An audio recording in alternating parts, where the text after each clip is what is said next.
Ketua MPR Bambang Susatyo atau Bamsud mengklarifikasi soal kepemilikan senjata api oleh masyarakat. Menurutnya, yang disampaikannya bukan soal kepemilikan senjata untuk sipil, melainkan soal senjata kaliber 9 mm untuk olahraga.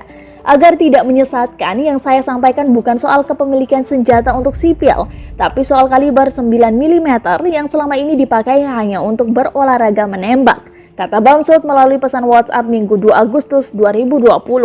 Ia mengatakan bahwa kepemilikan senjata api bagi sipil tidak boleh sembarangan dan harus tetap mengacu pada peraturan Kapolri. Harus ada sertifikat International Practical Shooting Confederation untuk memiliki senjata api. Sebelumnya, Ketua MPR RI Bambang Susatyo mengusulkan kepada Kapolri Jenderal Polisi Idam Aziz agar masyarakat yang punya izin kepemilikan senjata api bisa menggunakan peluru tajam pistol kaliber 9 mm untuk membela diri. Pernyataan Bamsud tersebut kemudian mendapat reaksi dari masyarakat di media sosial.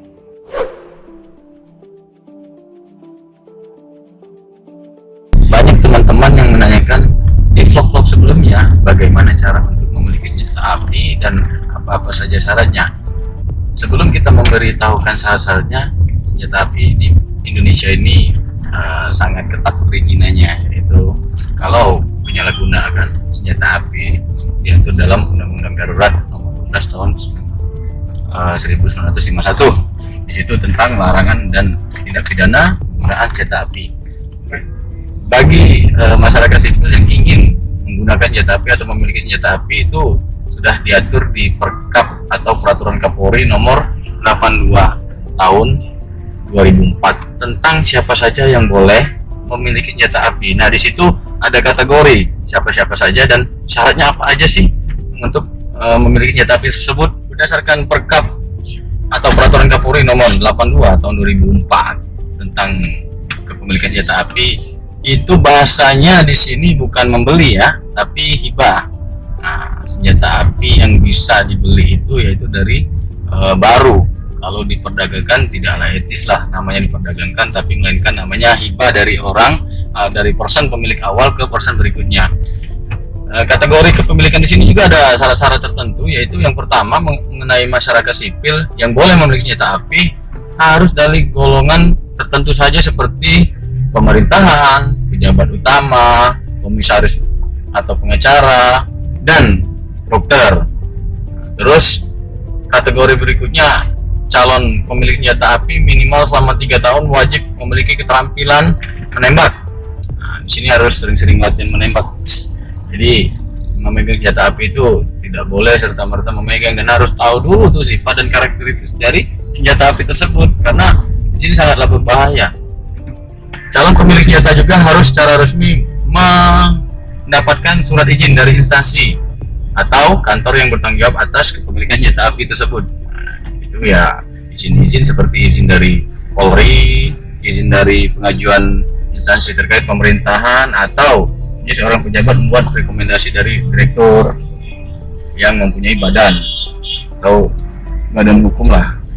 Terus, nah jika semua sudah terpenuhi, ada lagi nih satu serangkaian untuk memiliki senjata api itu kita harus wajib mengikuti pemeriksaan kesehatan, psikotes, apakah memenuhi kriteria dari untuk mengambil senjata api tersebut.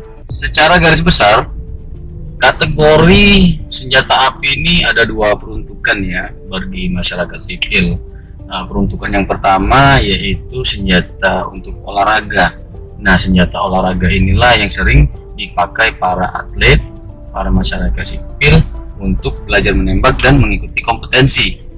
Nah, yang kedua, senjata bela diri. Senjata bela diri ini berbeda penggunaannya, yaitu bisa melekat pada tubuh kita dan bisa dibawa kemana-mana dalam keadaan mendesak sesuai dengan undang-undang atau opermax, bisa membela diri pada saat terjadi ancaman pada si pemegang senjata api tersebut, dan juga bisa melukai daripada pelaku kejahatan jika mengancam ya, itu ya di underline-nya mengancam ya. Tapi tidak boleh disembarang gunakan juga, dipertontonkan ke orang segala macam, itu nggak boleh.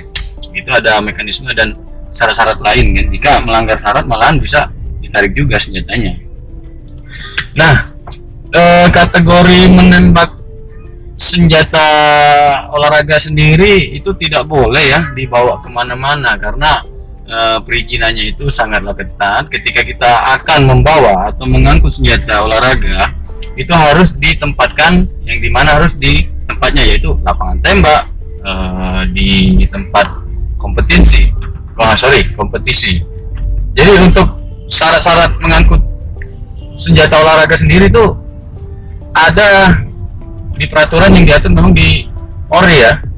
Menurut aturan tersebut si pemilik senjata haruslah mengajukan izin mengangkut ya dari Perbakin ya, kan diajukan di kepolisian setempat, yaitu Polda ya, kepolisian daerah setempat.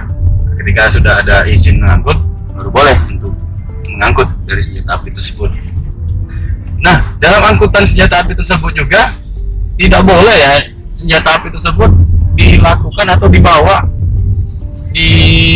apa ya namanya ya, dimasukkan ke badan atau menempel di badan, melainkan di soft case atau hard case yang dibawa. Ini yang untuk olahraga. Ini untuk olahraga ya, diangkut melalui wadah senjata atau soket atau hard case-nya sendiri, tidak boleh melekat di badan karena ya peruntukannya juga bukan untuk membela diri ya, untuk olahraga.